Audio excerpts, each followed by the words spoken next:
തിരുവനന്തപുരം പേരൂരിൽ യുവാവിനെ മരിച്ച നിലയിൽ കണ്ടെത്തിയെന്ന് വിവരം വരുന്നു. അണിയൂർ സ്വദേശി രാജീവാണ് മരിച്ചത്.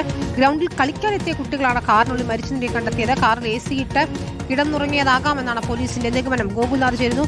ഗോകുൽ, എന്താണ് സംഭവിച്ചത്? തിരുവനന്തപുരം കഴക്കൂട്ടം പേരൂരിലാണ് സ്വകാര്യ വ്യക്തിയുടെ പ്ലോട്ടിലാണ് ഇപ്പോൾ ഇത്തരത്തിലൊരു വാഹനം കുട്ടികളുടെ ശ്രദ്ധയിൽപ്പെടുന്നത്. കഴിഞ്ഞ 2 ദിവസമായി ഈ വാഹനം ഇവിടെ ഉണ്ടായിരുന്നു. കുട്ടികൾ ക്രിക്കറ്റ് കളിക്കാനായി വൈകുന്നേരത്തോടുകൂടി എത്തിയ സമയത്താണ് ഈ വാഹനത്തിനുള്ളിലേക്ക് നോക്കിയപ്പോൾ വാഹനത്തിന് കൂളിംഗ് ഒക്കെ ഒട്ടിച്ചിട്ടുണ്ട്. അതുകൊണ്ട് തന്നെ വലിയ വ്യക്തതയുണ്ടായിരുന്നില്ല. തുടർന്ന് കുട്ടികൾ തന്നെ പരിശോധന നടത്തിയപ്പോഴാണ് ഇതിനുള്ളിൽ ഒരാൾ ഇരിക്കുന്നതായി കാണുകയും തുടർന്ന് വിളിച്ചിട്ട് എണീക്കുന്നുമുണ്ടായിരുന്നില്ല. തുടർന്ന് കഴക്കൂട്ടം പോലീസിനെ വിവരം അറിയിക്കുകയും കഴക്കൂട്ടം പോലീസ് എത്തി പരിശോധന നടത്തുകയുമായിരുന്നു. അങ്ങനെയാണ് യുവാവിൻ്റെ ജഡം ഈ വാഹനത്തിനുള്ളിൽ നിന്ന് കണ്ടെത്തിയതെന്നുള്ളതാണ്. അണിയൂർ സ്വദേശി രാജീവിൻ്റെതാണ് വാഹനം. കഴിഞ്ഞ 2 ദിവസമായി ഈ പ്രദേശത്ത് വാഹനം പാർക്ക് ചെയ്ത ശേഷം വാഹനത്തിൽ ഇരുന്നുറങ്ങുന്നതായി കുട്ടികളുടെ ശ്രദ്ധയിൽ വന്നിട്ടുണ്ട്. കഴിഞ്ഞ ദിവസമൊക്കെ കുട്ടികൾ ഇദ്ദേഹത്തോട് സംസാരിക്കുകയും ഒക്കെ ചെയ്തു. എന്തായാലും പ്രദേശവാസി കൂടി നമ്മോടൊപ്പം ചേരുന്നുണ്ട്. എത്ര മണിയോടുകൂടിയാണ് കുട്ടികൾ ഈ മൃതദേഹം ഇങ്ങനെ കാണുന്നത്?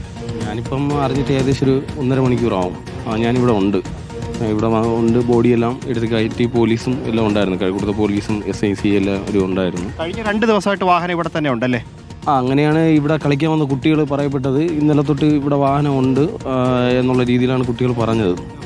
നിലവിൽ പറയുന്നത് ഇപ്പൊ AC ഇട്ട് ഉറങ്ങിയത് കൊണ്ടാണോ അതോ ആത്മഹത്യാശ്രമോ മറ്റോ ആണോ? ഒരു വ്യക്തത ഇതുവരെ വന്നിട്ടില്ല. ശരി, ഏതായാലും വ്യക്തത വരേണ്ടിയിരിക്കുന്നു.